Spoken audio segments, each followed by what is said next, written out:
Muito bem, senhoras e senhores, boa noite, sejam todos bem-vindos ao Preto no Branco, hoje dia 11 de setembro de 2020. Hoje cheio de novidades, o vizinho aqui de cima resolveu fazer reformas e está fazendo barulho, mas nós vamos resolver o problema ao vivo aqui do escritório, é uma brincadeira, né?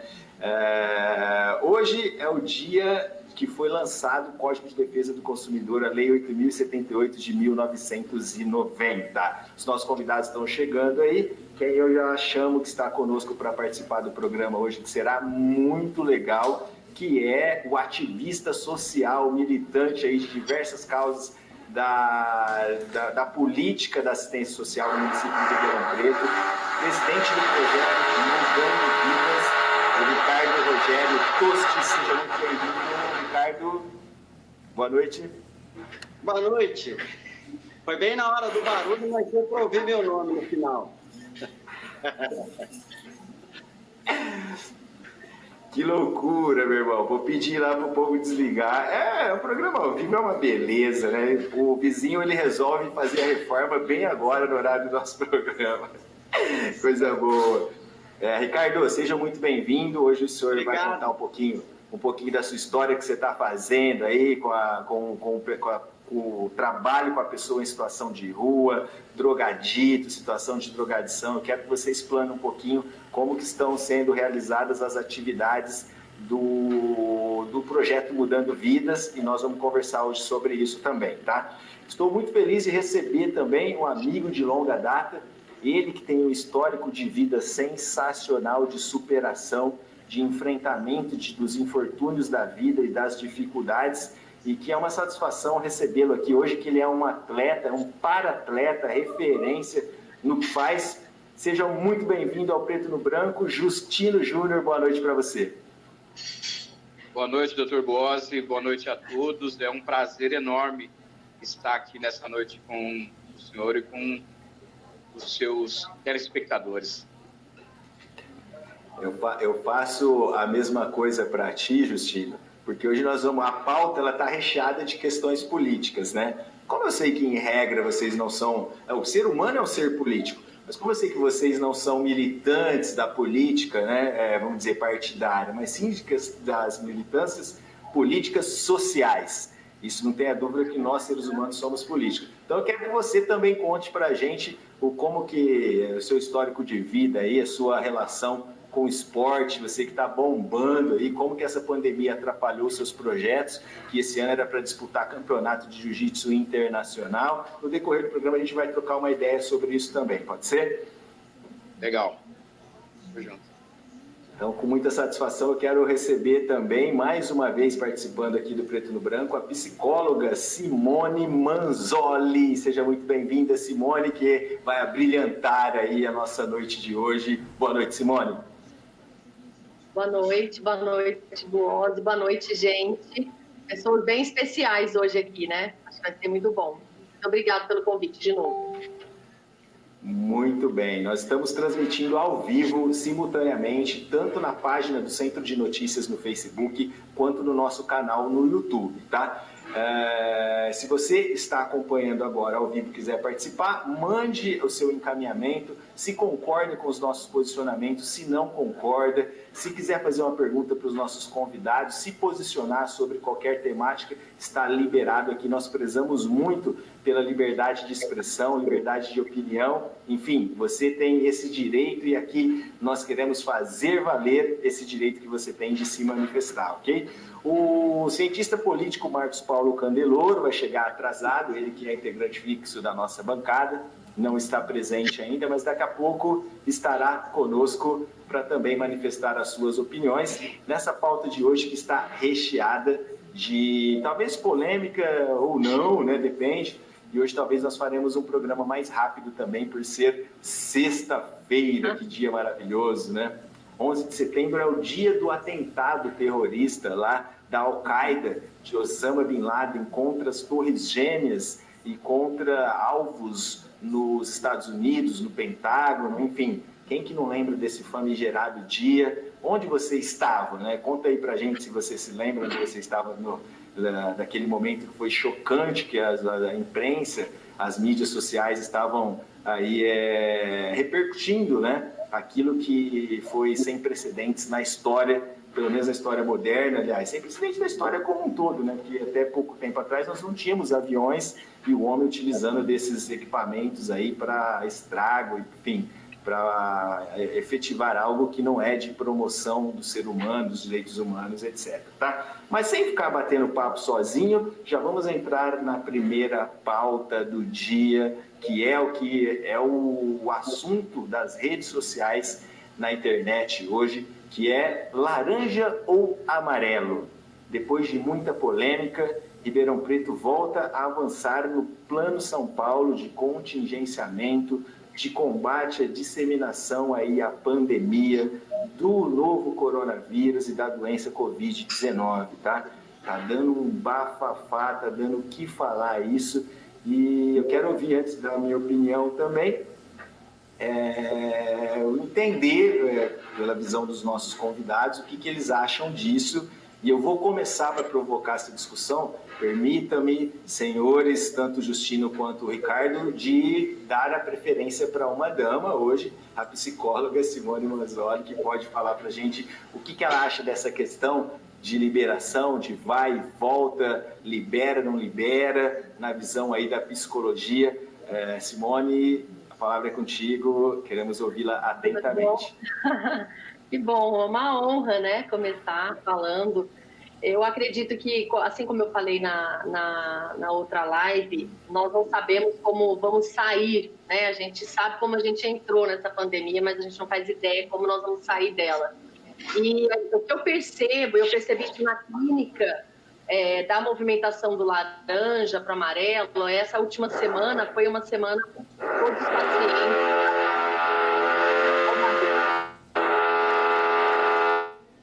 A live ao vivo é isso, né, Boazzi?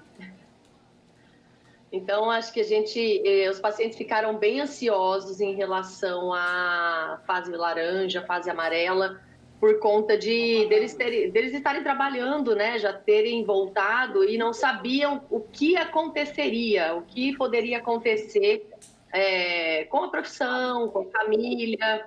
Eu acho que hoje todo mundo tem alguém da sua rede de relacionamento próxima que pegou a doença, né? Que contraiu o Covid.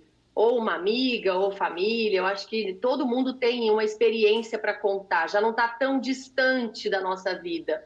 E o fato de não estar tão distante, para algumas pessoas, gera um conforto emocional, né? Quem pegou, eu peguei, graças a Deus. É um dos sentimentos que eu vejo. Isso eu vi bastante forte na clínica. E quem não pegou gera uma ansiedade, porque algumas pessoas que contraíram ficaram numa situação bem complicada, mesmo sendo jovens. Então, essa mudança da fase laranja e amarela trouxe uma ansiedade, uma inquietação muito grande nos pacientes. Eu percebi isso muito forte. E em relação à vida financeira também, as pessoas não sabem o que é que vão fazer, né? Se vai conseguir continuar trabalhando, se não vai, enfim. Foi isso que eu observei na clínica, né? Na parte emocional. Eu não sei como que vocês estão observando aí, né? E você concorda com a retomada das atividades? Senhorita, acha que nós deveremos permanecer na amarela ou na laranja? Então, é bem difícil falar, né? Porque os números, a hora que chegam para nós, os números, eles vêm um pouco... não dá para saber o que a gente acredita, né? Então, eu acho que tem que sim ficar na fase amarela. Eu acho que já gerou bastante desconforto. Em relação a leitos de UTI, se não fosse para ficar, com certeza não teria tido a decisão tomada final que saiu agora hoje. Para ficar na fase amarela, não teria sido permitido. Então, acredito que dá para a gente continuar na fase amarela por um tempo e observar os números, né? Nada é fixo hoje, não dá para falar. Se daqui a semana que vem piorar muito, não tem como a gente saber. Aí tem que retomar, infelizmente, né? Mas eu acho que já gerou muitos transtornos, está gerando ainda muitos transtornos, não só emocionais, mas financeiros para todos, né? Está muito forte. Muito bem, eu quero saber aí do Ricardo Rogério Tostes, como fica a situação da pessoa que vive na rua com essa liberação? Está mudando alguma coisa? Muda alguma coisa? Você vê essa passagem da fase laranja para amarela com bons olhos, Ricardo? Olha, em questão de assistência social em Ribeirão Preto, principalmente para a população em situação de rua, nada mudou. Continua mesmo, pelo contrário, entendeu? O que eu vejo é um retrocesso, né? Fizeram lá a Cava do Bosque, né? Uma casa de acolhimento transitório, mas aquilo é mais ou menos que um enxuga-gelo. A pessoa vai, toma banho, volta, entendeu? Usa droga lá fora, entra, usa droga lá dentro também. Quer dizer, é mais do mesmo, como se fosse um CETREM antigo, entendeu? Aquela coisa paliativa que só serve para gastar dinheiro, né? Para você ter uma ideia, faz 3 dias que eu estou tentando entrar em contato lá com a SEMAS, o telefone não funciona, eu fiquei sabendo que alguém que está com Covid lá, a telefonista, então o telefone não funciona, os equipamentos estão todos com falta de funcionário, está tudo trabalhando assim, o mínimo do mínimo, porque já é comum, né, de todos os equipamentos, já afastarem principalmente as pessoas idosas ou as pessoas de alto risco de contágio. Então, com isso, o que acontece? Os equipamentos...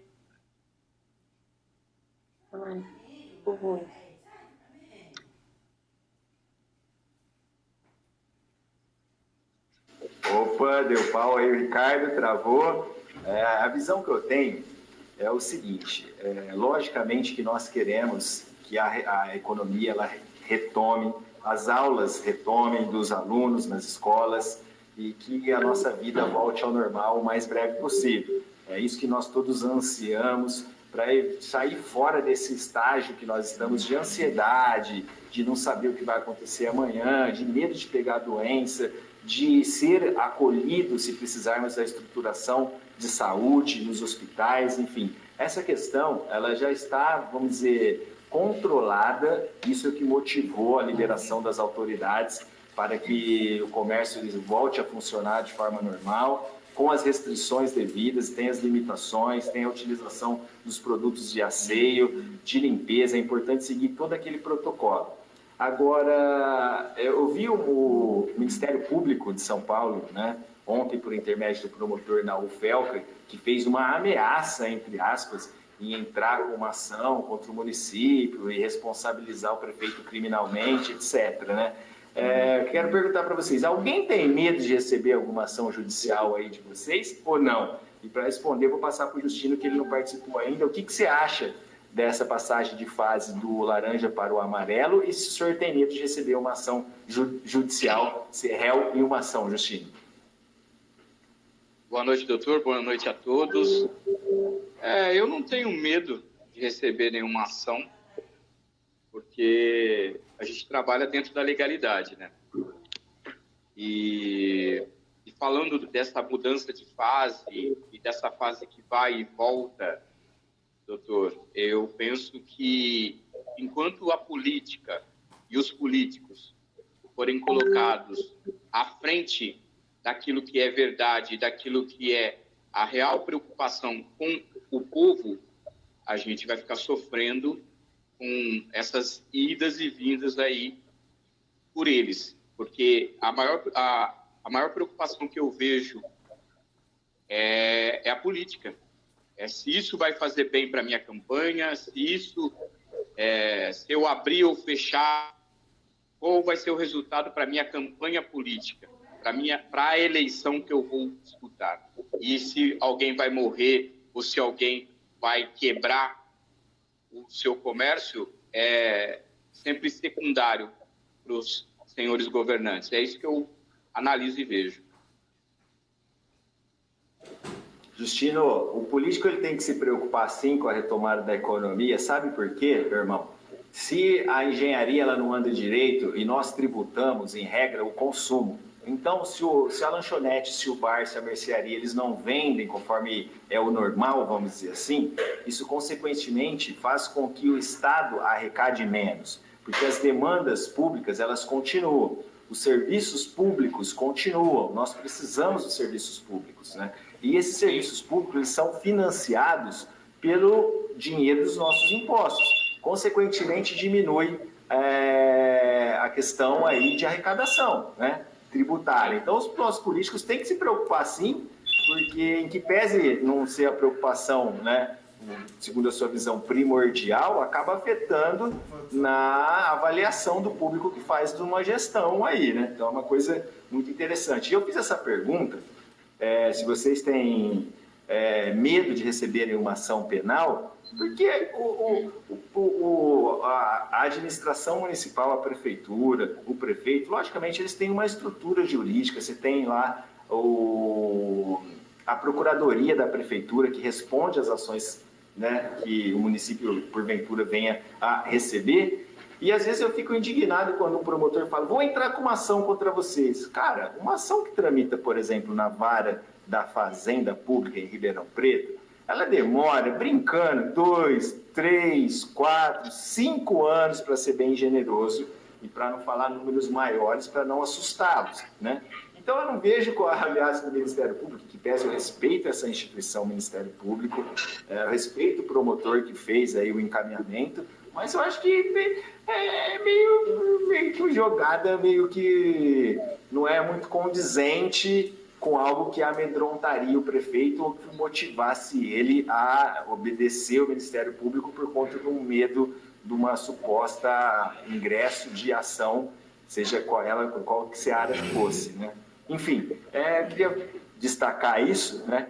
E quero perguntar a vocês se tem alguém alguma coisa para acrescentar nisso, quer falar alguma coisa, senão a gente já passa para a pauta número 2, essa sim que também é polêmica, e por isso que nós trouxemos a psicóloga Simone Manzoli para tratar de um caso de estupro lá do Jurerê Internacional, né? Quem quer falar? Eu só queria complementar uma coisa, Boaz, a respeito do laranja amarelo. Para a pessoa em situação de rua e para o dependente químico, isso não mudou em nada, né? Pelo contrário, né? Está havendo um retrocesso. Saiu uma resolução, já era para o município fazer uma casa quarentena, do qual essas pessoas, por exemplo, as pessoas que estão na Cava do Bosque, as pessoas em situação de rua, porque o CETREM virou meio que quarentena, essa pessoa ficaria nessa casa quarentena, né, 15 dias, e depois iria para uma comunidade terapêutica, do qual ela fica lá até 6 meses. Então, por via disso, nós estamos perdendo aí em torno de 120, 200 vagas, entendeu? E essas vagas são pagas pelo Estado, pelo governo estadual e federal.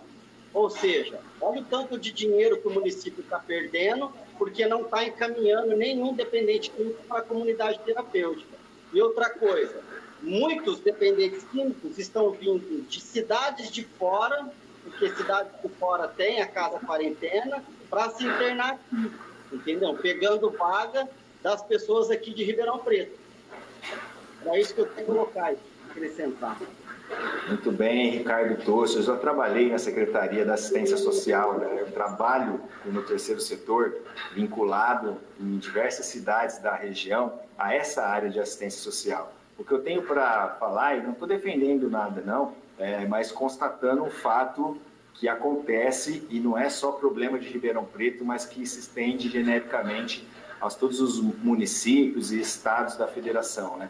A pasta da assistência social, ela tem diversas atribuições e ela é regrada por um sistema único de assistência social. Então, as atribuições, elas são impostas de cima para baixo e todos os municípios têm que atender o que determina a lei orgânica da assistência social. Resumo da ópera, o que eu quero dizer com tudo isso? É uma das pastas que tem mais atribuições dentre as demais pastas de qualquer governo, e uma das pastas que tem os menores recursos.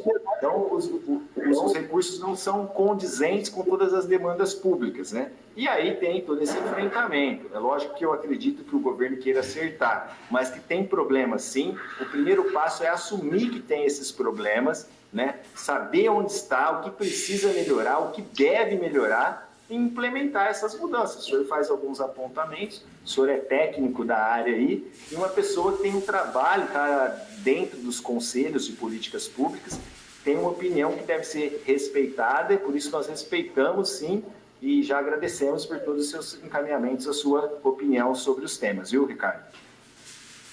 E vamos continuando então, já passando para a pauta número 2, é o caso Mariana Ferrer. O Justino quer falar alguma coisa? Pois não? Eu só queria acrescentar algo né, nisso que vocês colocaram aí, e até que o Ricardo falou, que a gente acompanha há algum tempo, é que eu penso assim, o olhar, ele é muito burocrático, né? Tem os técnicos, tem as pessoas responsáveis, e um exemplo que eu dou disso é quando eles mudaram o CETREM lá para o aeroporto, tiraram do Campos e foi para o aeroporto. Não seria funcional, qualquer pessoa saberia que não seria funcional. E as pessoas que estão em situação de rua, os imigrantes que chegam, eles não vão lá no aeroporto, vão passar por aquela casa, né? Então, quando inaugurou o CETREM, mudou de lugar, qualquer um saberia que não iria funcionar como deveria funcionar. Então, um olhar, eu vejo um olhar só para falar que tem, funcionar, é outra história. Entendeu? Então, só para colocar o meu posicionamento ante isso aí. Muito bem. Deixa eu só continuar o que ele falou. O que ele falou é verdade mesmo, entendeu? Foi uma política de higienização, até porque dentro da tipificação e dentro da lei, um CRESPOP, um Centro-POP e uma casa de acolhimento, pela lei orgânica, ela obrigatoriamente tem que ficar na região central. Então, falando em políticas públicas, o CETREM e o CRESPOP, ele está irregular, entendeu? Ele não deveria estar lá, para começo de conversa, entendeu? E aí, muitos falam que não é higienização. Como que não? Levou o CETREM e o CRESPOP para o final da Avenida Brasil. Como é que a pessoa em situação de rua toma banho ali no centro? Se o cara quiser ir para o BDS fazer algum exame, onde que ele toma banho ali no centro? Muito bem, deixa eu falar uma coisa para vocês. As manifestações aqui estão documentadas, está registrado, o programa fica gravado. Eu não estou querendo que vocês deixem de falar, muito pelo contrário. É que nós estamos saindo da pauta aqui e se a gente desvia muito, mas podem fazer as suas colocações de forma pontual, objetiva, e está aí documentado. Se alguém lá da SEMAS estiver acompanhando aí e achar que deve participar, o programa está em aberto, e a gente, até uma sugestão de nós colocarmos isso, Ricardo, com uma pauta específica e a gente poder debater efetivando o contraditório. Se alguém lá da SEMAS quiser participar conosco, será uma satisfação. Estamos abertos aí ao debate democrático, oportunizando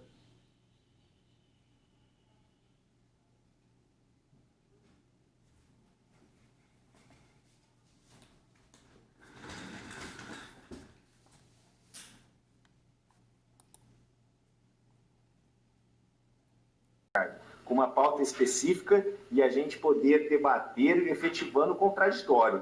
Se alguém lá da SEMAS quiser participar conosco, será uma satisfação. Estamos abertos aí ao debate democrático, oportunizando aí todos os pontos de vista serem efetivados, tá bom? Então, vamos passar para a pauta número 2, que é um caso polêmico, que é o caso lá da Mariana Ferrer. A justiça absolveu o empresário acusado de estuprar a jovem em boate por falta de provas. O desfecho causa revolta na internet, ok? O crime teria ocorrido na tradicional clube da capital catarinense, o Café de la Musique, em dezembro de 2018, lá em Floripa, hein? O caso teria ocorrido no dia 15 de dezembro de 2018. Mariana relatou ter sido dopada e então estuprada no Beach Club, onde trabalhava como embaixadora. Quero saber o que é uma embaixadora, hein? Ela divulgou em suas redes sociais os vídeos do circuito de segurança da boate, nos quais aparece se apoiando na parede para conseguir andar. E a foto do vestido que usava naquela noite toda ensanguentada. Ela era virgem à época. De acordo com as informações, os exames realizados por autoridades em Mariana comprovaram que houve conjunção carnal. Além disso, sêmen de André foi encontrado na calcinha da blogueira e a ruptura do ímen comprovada. Assim que a sentença foi divulgada, uma repercussão bem taxativa, milhares de internautas ficaram revoltados com a decisão do juiz e o nome de Mariana logo foi parar nos assuntos mais comentados das redes sociais. Que loucura, hein? Mais um caso aí de suposto pseudo-estupro está dando movimentação, está dando o que falar nos meios sociais aí, e vamos ouvir a opinião dela, que entende do assunto. Eu quero que faça a explanação do viés da psicologia a nossa estudiosa, perita na temática, Simone Manzoli. O que você vê desse problema aí, Simone?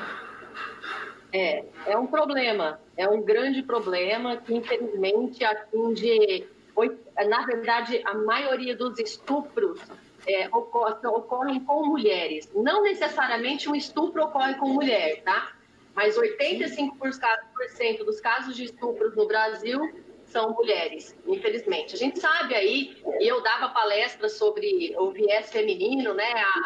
A história feminina no Brasil. Então, eu não estou aqui para fazer isso, senão eu falo 2 horas desse assunto, não é o caso, né? Nem temos tempo. Mas as mulheres adquiriram alguns direitos muito recentes. Até bem pouco tempo, as mulheres poderiam sofrer abusos físicos do marido, que não era crime. Até que uma pessoa, e aí é o nome da lei, né? Você pode falar melhor do que eu, doutor Boas, disso, mas claro. A Maria da Penha sofreu a ponto de ter uma lei do nome dela, né? Então, caso de estupro, é tudo muito difícil. E o que ficou falando na internet desse caso?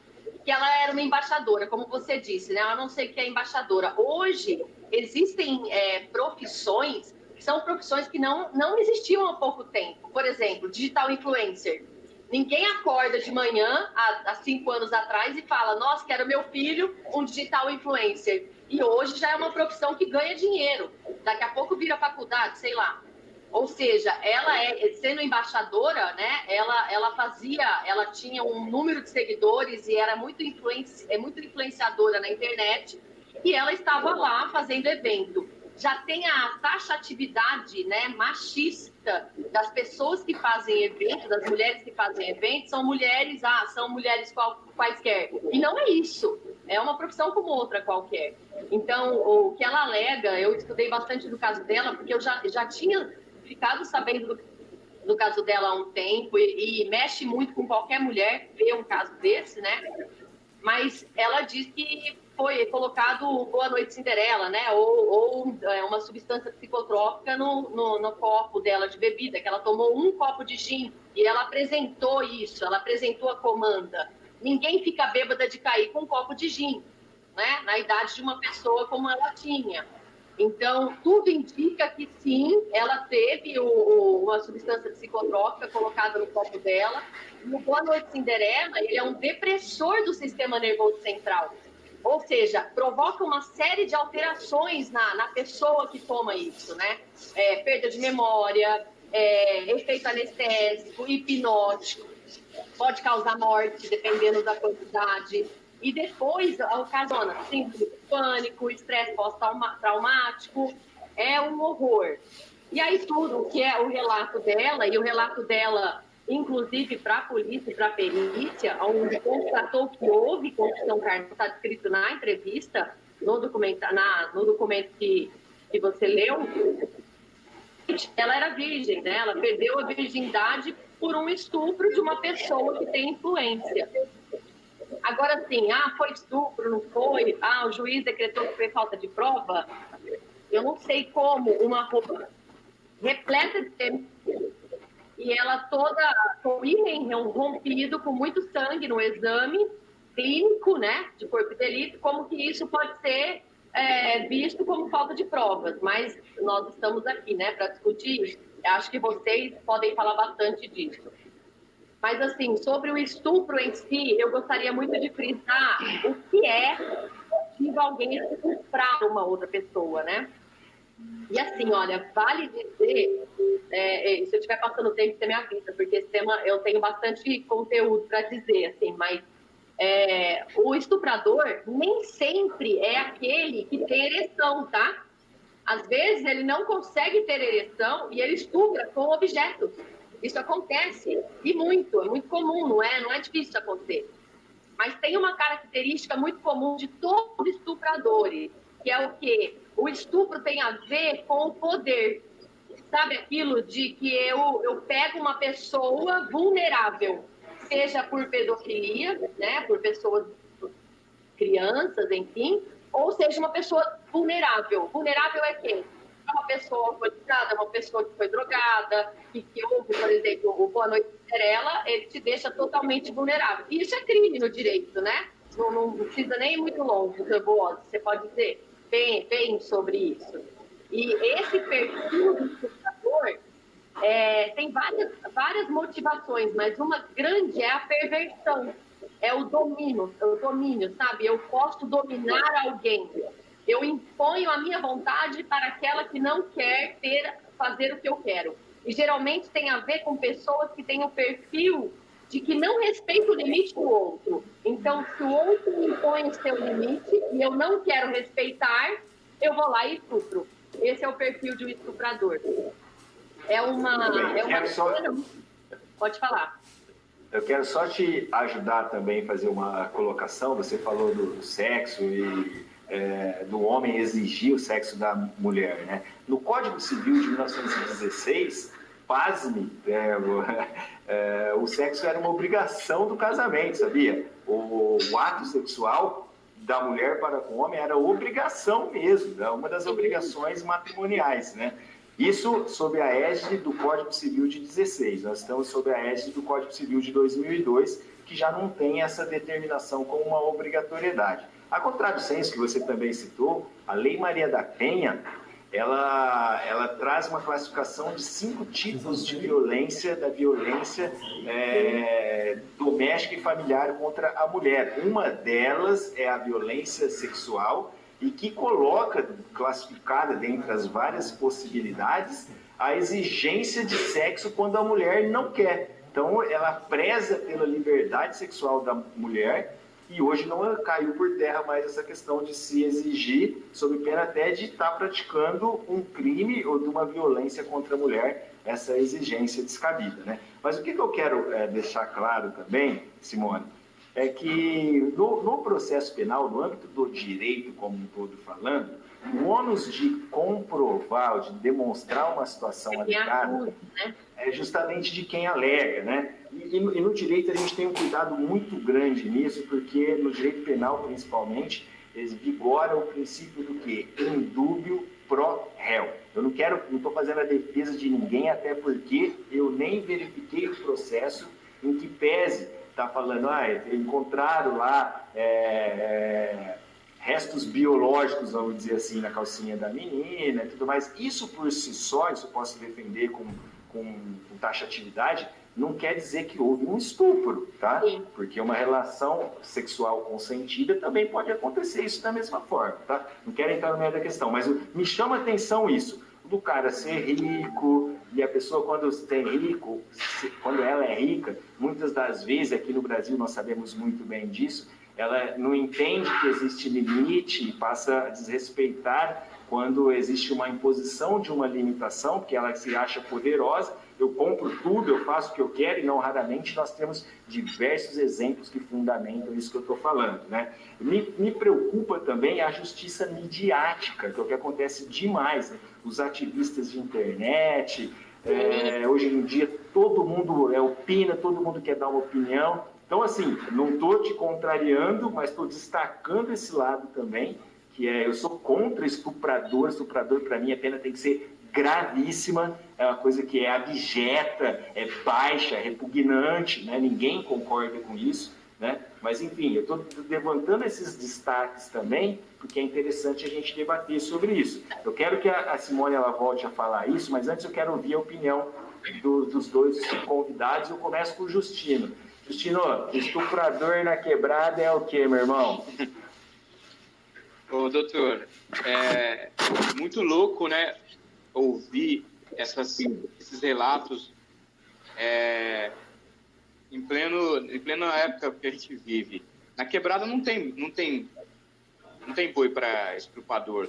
E existe uma lei, né, existe um respeito de você olhar para a mulher do outro. E eu vejo que isso não funciona na alta sociedade ou onde deveria funcionar. Eu vejo um grande problema quando tentam tirar o crédito da vítima. Mas é a roupa dela, a roupa que ela estava vestida, o lugar que ela trabalha. Vai saber o que ela falou, vai saber o porquê que estava trabalhando, por que estava lá.